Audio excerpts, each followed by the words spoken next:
ഈ ഒരു സമയത്ത് ഉണ്ടാക്കാൻ പറ്റിയിട്ടുള്ള ഒരു ഐറ്റമാണ് കേട്ടോ ഇത്. കുട്ടികൾക്കും മുതിർന്നവർക്കൊക്കെ ഒരുപോലെ ഇഷ്ടപ്പെടുന്ന ഒരു ഡ്രിങ്കിൻ്റെ റെസിപ്പിയാണ്. അപ്പോൾ ഇതുപോലെ ഉണ്ടാക്കി വെക്കുകയാണെന്നുണ്ടെങ്കിൽ ഈ ഒരു ചൂടത്ത് കുട്ടികൾക്കൊക്കെ ഇത് കുടിക്കാനായിട്ട് കൊടുത്താൽ മതി. അപ്പോൾ ആദ്യം തന്നെ ഇത് റെഡിയാക്കി എടുക്കാൻ വേണ്ടിയിട്ട് നമുക്ക് വേണ്ടത് പഴുത്ത മാങ്ങയാണ് കേട്ടോ. ഇപ്പോൾ മാങ്ങയുടെ സീസണല്ലേ, അതുകൊണ്ട് എല്ലായിടത്തും മാങ്ങയൊക്കെ ഉണ്ടാവും. അപ്പോൾ 1 കപ്പ് പഴുത്ത മാങ്ങ അതായത് ഇതുപോലെ ചെറുതായിട്ട് മുറിച്ചെടുത്തിട്ടുള്ളതാണ്. അത് ഒരു പാനിലേക്ക് ഇട്ട് കൊടുത്തിട്ടുണ്ട്. ഇനി ഇതിൻ്റെ കൂടെ തന്നെ ഇതിലേക്കൊരു 1/4 കപ്പ് പച്ച മാങ്ങ കൂടെ ചേർത്ത് കൊടുക്കാം. ഞാനിപ്പോൾ ചെറിയൊരു അളവിലേ ചെയ്യുന്നുള്ളൂ കേട്ടോ. അപ്പോൾ നിങ്ങൾക്ക് കൂടുതൽ ക്വാണ്ടിറ്റിയിലൊക്കെ ചെയ്തിട്ട് ഇത് ഫ്രിഡ്ജിലൊക്കെ സൂക്ഷിച്ച് വെക്കാം. ഇനി ഇതിലേക്ക് ഒരു 1/2 കപ്പ് പഞ്ചസാര കൂടെ ചേർത്ത് കൊടുക്കാം. ഇനി 1 കപ്പ് വെള്ളവും ഒഴിച്ചു കൊടുക്കുന്നുണ്ട്.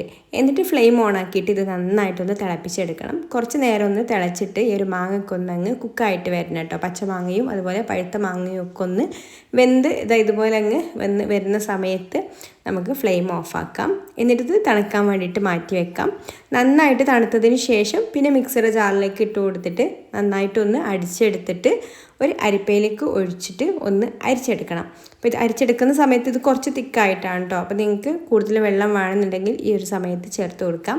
അപ്പോൾ നന്നായിട്ടൊന്ന് അരിച്ചെടുത്തതിന് ശേഷം നാരുള്ള മാങ്ങ അല്ലാത്തതുകൊണ്ട് ഇതിൽ അത്രയ്ക്ക് അരിച്ചെടുക്കാനില്ല കേട്ടോ. അപ്പോൾ നാരുള്ള മാങ്ങയൊക്കെ ആണെന്നുണ്ടെങ്കിൽ നന്നായിട്ട് ഉണ്ടാവും. അപ്പോൾ നാരൊക്കെ അരിച്ച് കളയണം. ഇതുപോലെ അങ്ങ് ആയിക്കഴിഞ്ഞാൽ ഇനി നമുക്കിതിലേക്ക് ആവശ്യത്തിന് വെള്ളം ഒഴിച്ച് കൊടുക്കാം. നമ്മളിവിടെ ഫ്രൂട്ടിയാണ് കേട്ടോ റെഡിയാക്കി എടുക്കുന്നത്. ഫ്രൂട്ടീൻ്റെ ടേസ്റ്റിൽ തന്നെയാണ് കേട്ടോ ഈ ഒരു ഡ്രിങ്ക് നമുക്ക് കിട്ടുന്നത്. അതിനാണ് നമ്മൾ പഴുത്ത മാങ്ങേൻ്റെ കൂടെ പച്ച മാങ്ങയും കൂടെ ചേർത്ത് കൊടുക്കുന്നത്. ഒരു ചെറിയൊരു പുളിപ്പ് ഉണ്ടാവുമല്ലോ ഫ്രൂട്ടി കുടിക്കുന്ന സമയത്ത്. അപ്പോൾ ആ ഒരു കറക്റ്റ് ടേസ്റ്റ് കിട്ടാൻ വേണ്ടിയിട്ടാണ് കേട്ടോ ഇങ്ങനെ ചെയ്യുന്നത്.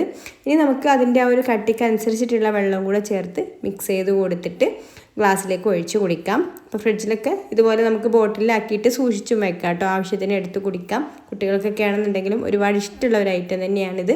ഒന്ന് ട്രൈ ചെയ്ത് നോക്കിക്കോളൂ. ഇഷ്ടമായിട്ടുണ്ടെങ്കിൽ ലൈക്ക് ചെയ്യാനും ഷെയർ ചെയ്യാനും ചാനലൊന്ന് സബ്സ്ക്രൈബ് ചെയ്യാനും ഫേസ്ബുക്കിലാണ് കാണുന്നതെന്നുണ്ടെങ്കിൽ പേജ് ഒന്ന് ഫോളോ ചെയ്യാനും കൂടി മറക്കല്ലേ.